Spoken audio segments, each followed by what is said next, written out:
ஒளிவிலர் விளக்கே போற்றி. ஓம் ஒளிவிலர் விளக்கே போற்றி. ஓம் ஒளிவிலர் விளக்கே. ஓம் ஒளிவிலர் விளக்கே போற்றி. ஓம் ஒளிவிலர் விளக்கே போற்றி.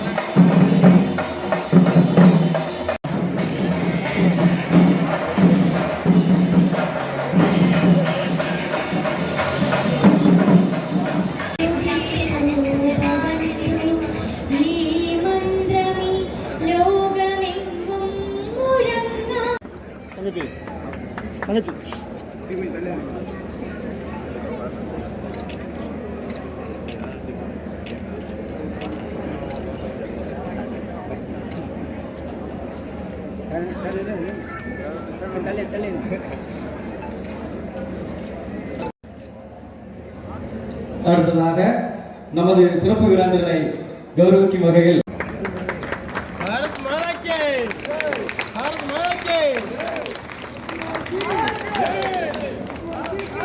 ஆனால் இங்கு வந்தவுடனேயே ஐயா சிவச்சந்திரன் ஐயா பேசியவுடன் உடல்நிலை ஏறிவிட்டதே என்று நான் சொல்றேன்.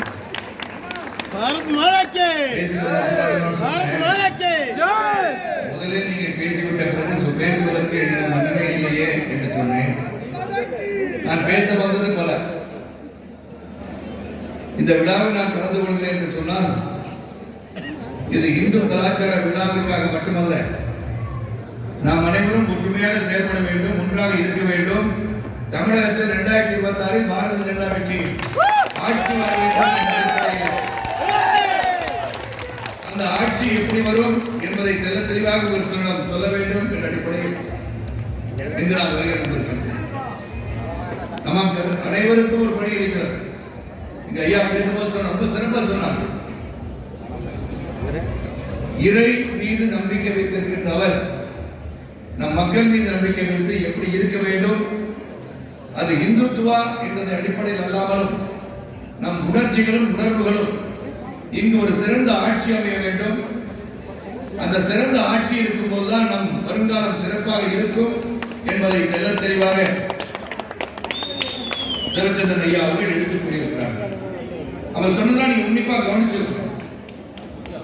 அது இந்துத்துவாவை பற்றியோ இந்துக்களை பற்றியோ இந்துவை கலாச்சாரத்தை பரப்புவதற்காக இங்கு பேசவில்லை. ஒரு நாடு சிறப்பாக இருக்க வேண்டும் என்றால் அந்த நாட்டின் அரசன் சிறப்பாக இருக்க வேண்டும். அந்த அரசன் சிறப்பாக இருந்தால்தான் அந்த மக்கள் சிறப்பாக இருக்க முடியும். அந்த மக்கள் இங்கு சிறப்பாக இருக்கிறார்களா, இங்கு நடந்து கொண்ட ஆட்சியில் சிறப்பாக இருக்கிறார்கள் என்பதை நீங்கள் சிந்தித்து பார்ப்பதை போலதான் ஐயா அவர்கள் சிந்தித்திருக்கிறார்கள்.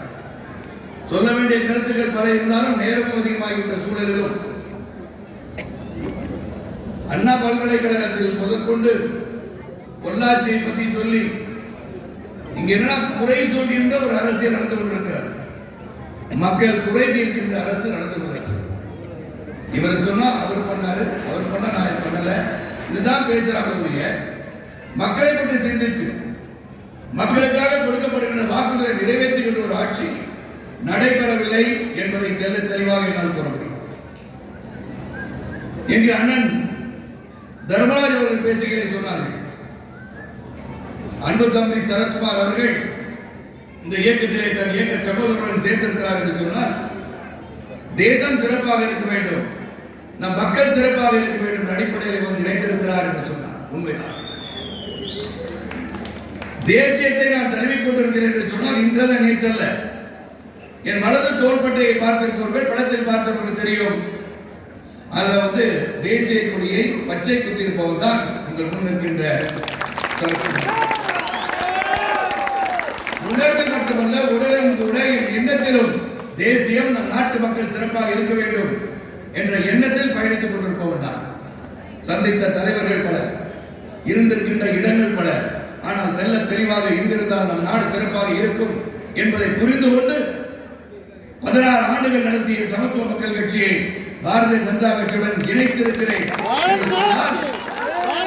நாடு எங்கு சென்று கொண்டிருக்கிறது, யாருடன் இணைந்தால் நம் மக்கள் சிறப்பாக இருக்க முடியும் என்ற எண்ணத்தில் தான் அந்த முடிவு எடுக்கப்பட்டிருக்கிறது என்பதை இங்கு நான் தெல்ல தெளிவாக ஐயா பேசும் ஒரு ஆதங்கத்தை வெளியிட்டார்கள். இன்னைக்கு பாத்தீங்கன்னா தமிழகத்திலே, தமிழ்நாட்டிலே கிட்டத்தட்ட 4 லட்சம் கோயில்கள், எவ்வளவு இருக்கு? 4 லட்சம் கோயில்கள். அது வருமானத்தை பத்தி பேச 4 லட்சம் கோயில் இருக்கின்ற இடத்துல ஆட்சியாளர்களுக்கு அந்த கோயில் மீது அக்கறை இல்லை என்று சொல்ல முடியாது. அது வருகின்ற வசூலில் அக்கறை இருக்கிறது, ஆனால் இந்து தர்மத்தின் மீது ஒரு அக்கறை இல்லை. ஒரு வேடிக்கையான ஒரு தமிழகம் பாருங்க. எதற்காக சொல்கிறேன் என்று சொன்னால், சமத்துவம் வேண்டும், அனைவரும் ஒன்றுதான், இல்லை என்று சொல்லவில்லை. ஆனால் நம்மை பக்கத்து வீட்டு குழந்தையை ஊட்டி வளர்த்தா தான் குழந்தை தானா வளரும் சொல்லுவாங்க.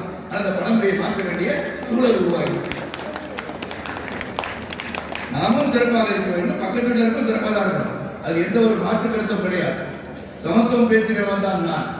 ஆனா அதே சமயத்தில் நம்மை பற்றி பேசும்போது இங்கு வாழ்கின்ற பெருவாரியான இந்து மக்களை பற்றி பேசும்போது தமிழகத்தில் ஆட்சியாளர்களுக்கு அது மட்டும் கிழிக்கிற மாதிரி தெரியுது. ஏன் தெரியல?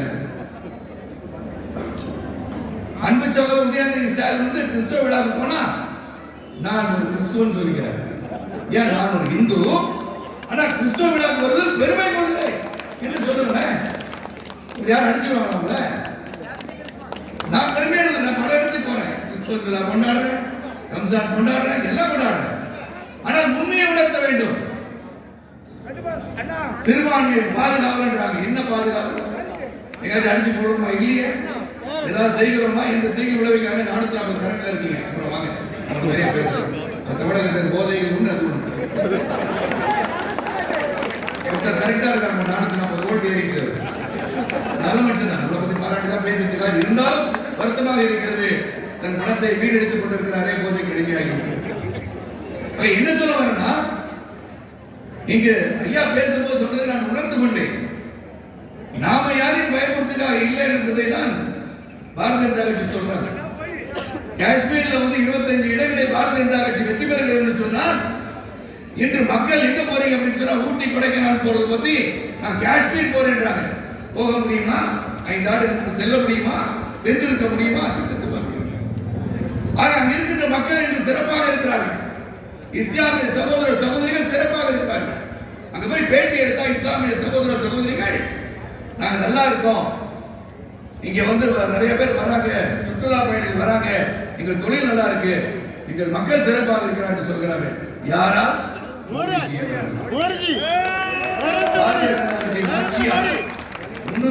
அகற்றிய ஒரு காரணத்தினால் அங்கு நமது தேசிய கொடி பறக்கின்ற சூழல் உருவாகிறது. அப்ப இது முன்னேற்றம் இல்லையா? ஒரு நாட்டை முன்னேற்றி செல்ல வேண்டும் என்ற போது நாட்டு மக்களுக்கு திட்டங்கள் தீட்ட வேண்டும். அந்த திட்டங்கள் மூலமாக அந்த திட்டங்கள் மக்களை சென்றடைய வேண்டும். மக்கள் நல்லா இருக்கணும். இன்னைக்கு வந்து நம்மளா இருக்கோம், அடுத்த சமூகம், அடுத்த சமுதாயம், இளைஞர்கள் எப்படி இருக்கணும், நம் நாடு எப்படி இருக்க வேண்டும். இந்த அன்பு சகோதரர் மனோஜ் பாடுகிறே, கிரேக்கம் வீழ்ந்து விட்டது, எகிப்து வீழ்ந்து விட்டது, பாரதம் தலைத்துக் கொண்டிருக்கிறது. இன்னும் சொன்னா இது ஒரு புண்ணிய பூமி, மறந்து விடாதீர்கள். எப்படி வைகுந்தர் பிறந்த பூமி இந்த பூமி புண்ணிய பூமியோ, அதே போல் பாரதம் ஒரு புண்ணிய பூமி. இந்த மறந்துவிடாது. இந்த கலாச்சாரம் என்பது 4000 ஆண்டு 5000 ஆண்டுக்கு மேல் வந்த கலாச்சாரம். 4 லட்சம் கோயில்கள் இருக்கின்ற தமிழகத்திலே நான் சனாதனத்தை எதிர்ப்பேன் சொல்றேன். முதல்வர் சனாதன புத்தகத்தை வாங்கி படிக்க சொல்லியிருக்கேன். அந்த சனாதனத்திலே இந்து தர்மத்தை பற்றி சொல்லவில்லை, நாம் எப்படி நடந்து கொள்ள வேண்டும் வழிமுறைகளை சொல்லிக் கொடுத்திருக்கிறார்கள். யாருக்கு ஒரு தீங்கு விளைவிக்காதீங்க, எல்லாரும் நல்லது பண்ணுங்க, எல்லாரும் அரவணைத்து செல்லுங்கள் என்று எழுதியிருக்கிறது. அப்ப என்ன சொல்றாரு? அதை ஒழிக்கணும்ன்றா? புரிஞ்சுட்டு பேசணும், படிக்காம பேசுறவங்க வச்சுக்கோங்களேன். அவளுக்கு 5000 2500 போனா 1500 அவங்களுக்கு கணக்கு. அதெல்லாம் படிக்க சொல்லுங்க. இதெல்லாம் பேசுறது வேற நேரம் இருக்கு, அதுக்கு நேரம் இருக்கிறது. எதற்காக சொல்கிறேன் என்று சொன்னால், இன்று ஆட்சியாளர்கள் எப்படி இருக்காங்க? இங்க இன்னொரு வரி பாட்டு பார்த்தேன். இப்ப பாடும்போது அண்ணன் பேசும்போது சொன்னாங்க, பாம்பாட்டிகள் என்று வெளிநாடுகள் சொல்ற இடத்தில் இன்று நாம் தான் வழிகாட்டிகள் என்று சொல்கிற சூழல் உருவாகிறது.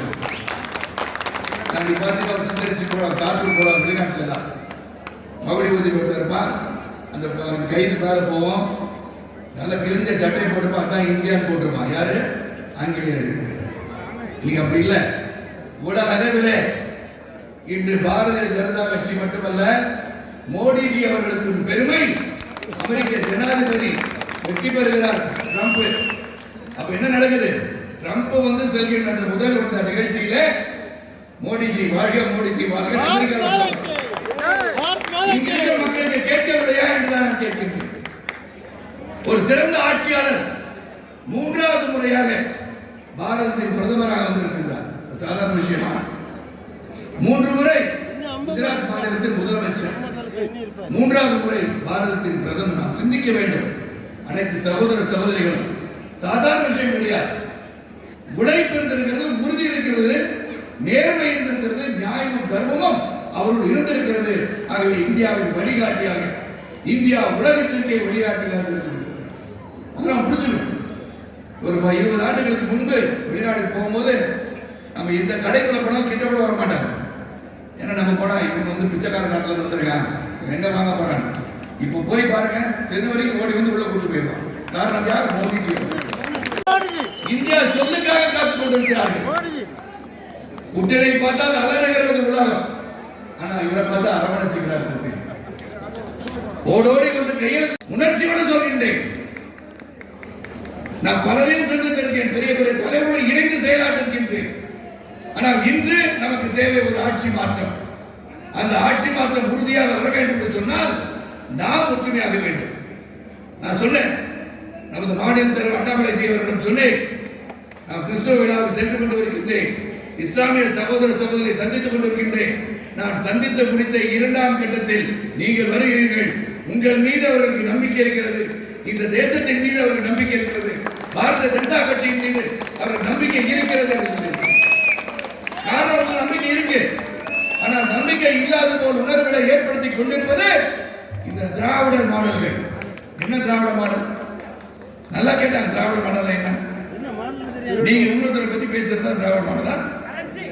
நீங்க வந்து ஒரு கவர்னர் அவர்களை இழிவுபடுத்தும் திராவிட மாடல்.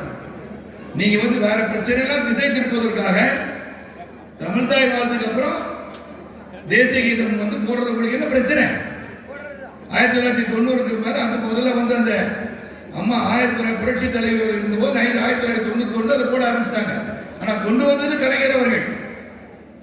தேசிய கீதமும் தமிழ் தாய் வாழ்த்தை சட்டமாக்கி அதை பாட வேண்டும் என்று சொல்லி அதன் பிறகு தேசிய கீதம் வந்து ஒழிக்க வேண்டும் என்று சொன்னவர் கலைஞர் அவர்கள்.